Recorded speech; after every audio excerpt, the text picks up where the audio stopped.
नमस्कार, स्वागत है आपका न्यूज 69 में। मैं हूं आपके साथ अंकिता और बढ़ते हैं इस वक्त की बड़ी खबर की ओर। मध्य प्रदेश चुनाव में सभी पार्टियां अपने उम्मीदवारों को मैदान में उतार चुकी है। वहीं समाजवादी पार्टी के अध्यक्ष अखिलेश यादव ने चंदला विधानसभा में अपनी पहली जनसभा आयोजित की। इंडिया गठबंधन का हिस्सा होने के बावजूद कांग्रेस को निशाने पर लिया। मध्य प्रदेश की चंदला विधानसभा में अखिलेश यादव ने पहली जनसभा आयोजित की।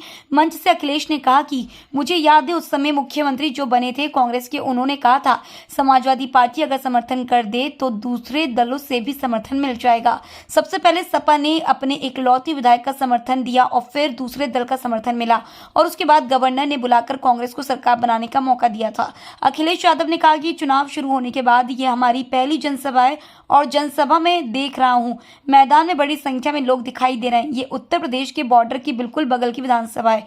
2 बार समाजवादियों को इस जगह पर आशीर्वाद मिला है। इस बार भी यहाँ की जनता हमारे प्रत्याशी को जिताकर भेजेगी। भोपाल से न्यूज 69 के लिए आदिल खान की रिपोर्ट। जब मैं आपके यहाँ आ रहा था और सुबह जब मैं उठा और अखबार को मैंने देखा, हालांकि अंग्रेजी अखबार तो यहाँ कोई नहीं पढ़ता होगा, किसी ने नहीं पढ़ा होगा, हमारे पत्रकार साथियों को तो पता होगा, लेकिन जैसे ही मैंने सुबह 6 बजे अंग्रेजी अखबार उठा करके देखा, उसमें जो फ्रंट में सबसे बड़ी खबर थी वो खबर कांग्रेस पार्टी के नेता के नाम से मिलती जुलती खबर थी। जिनके नाम में ही कमल हो, जिनके नाम में ही कमल हो तो उनसे क्या उम्मीद कर सकते हो आप। और हम तो कहेंगे पत्रकार साथियों ये बात पढ़ लेना अंग्रेजी का, जो कल इंटरव्यू दिया है और इंटरव्यू में जो छपा है, मुझे नहीं पता कि मध्य प्रदेश की जनता इस बात को कैसे लेगी, लेकिन उत्तर प्रदेश की जनता तो समझती है। अगर दूर से भी कोई बात कही जाती है तो जनता समझ लेती है कि किस दिशा में आप जा रहे हो। जिनके नाम पे ही कमल हो तो उससे क्या उम्मीद करोगे आप। वो बीजेपी की भाषा ही बोलेंगे, कोई दूसरी भाषा नहीं बोलेंगे। और हमें जो जातिवादी कह रहे हैं, समाजवादी लोग कभी जातिवादी नहीं हो सकते। समाजवादी लोग तो हर वर्ग के लोगों को साथ जोड़ करके साथ चलने का काम करते हैं, वो कभी जातिवादी नहीं है। अगर कोई पलटी मार रहा है अपने सिद्धांतों कार्यक्रमों से तो वो दूसरे दल हैं। हमने अपने पहले वादे में कहा है और मैं आज कह रहा हूं आपसे,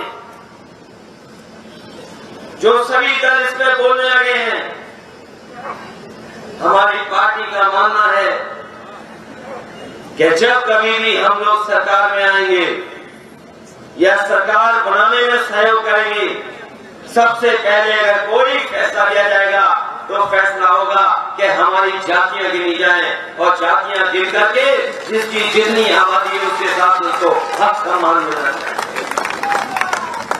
मैं देख रहा हूं चुनावी जनसभा में बड़ी संख्या में हमारे बुजुर्ग, नौजवान, माताएं, बहनें, पत्रकार साथी हो। मैं सबसे पहले चुनावी जनसभा में आए हुए आप सबका बहुत बहुत धन्यवाद और आभार प्रकट करना चाहता हूं। ये चुनाव शुरू होने के बाद समाजवादी पार्टी और हमारी पहली जनसभा दिखाई दे रही है और मैं जनसभा में देख रहा हूं जहां मैदान में बड़ी संख्या में लोग दिखाई दे रहे हैं। हमारे दाएं से लेकर के बाएं बड़ी संख्या में लोग हैं, लेकिन इससे ज्यादा मैं देख रहा हूं यहां पर लोगों में उत्साह बहुत दिखाई दे रहा है, यहां जोश दिखाई दे रहा है। और ये चंदला विधानसभा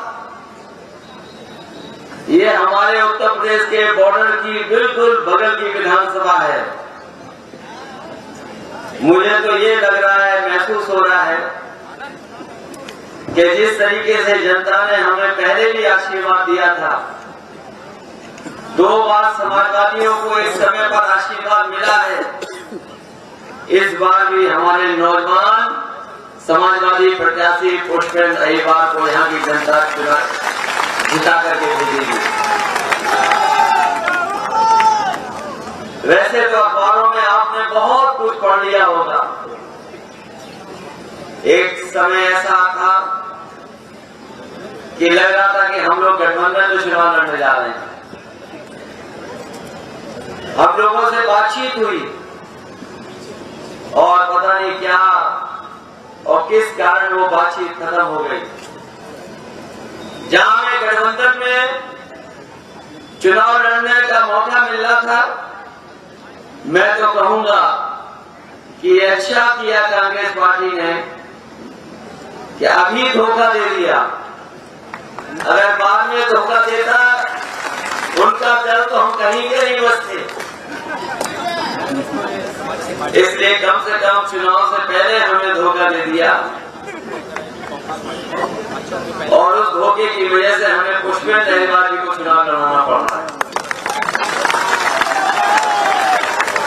ये लगता तालियां बता रही है कि इस बार न बीजेपी न कांग्रेस, केवल साइकिल चुनाव चलने वाला है।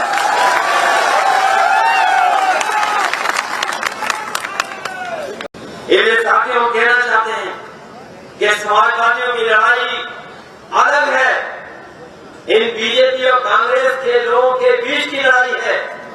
और अगर सिद्धांत के रूप में देखोगे, कार्यक्रम के रूप में देखोगे, तो ये दोनों दल एक से हैं। पहले बीजेपी, कांग्रेस, इन दोनों के सिद्धांत देख रहे हैं। जो लोग कभी कांग्रेस में थे वो भी बीजेपी में पहुंच गए और जो बीजेपी के लोग थे वो कांग्रेस में पहुंच गए। बताओ क्या बदला है? कहीं कुछ बदलाव हो तो बताता हूं मैं। इसलिए बदलाव के लिए और एक नए रास्ते के लिए मैं आपसे अपील करने आया हूं। अगर गहराई से देखोगे आप तो कांग्रेस और बीजेपी में कोई फर्क नहीं है, इनके कार्यक्रमों में कोई फर्क नहीं है, इनके सिद्धांतों में कोई फर्क नहीं है।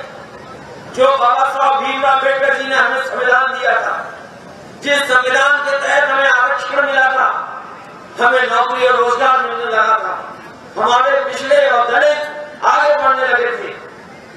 जाति के आधार पर जो आरक्षण मिला था वो किसी ने दिया था, तो वो बाबा साहब भीमराव अम्बेडकर जी के संविधान की वजह से मिला था।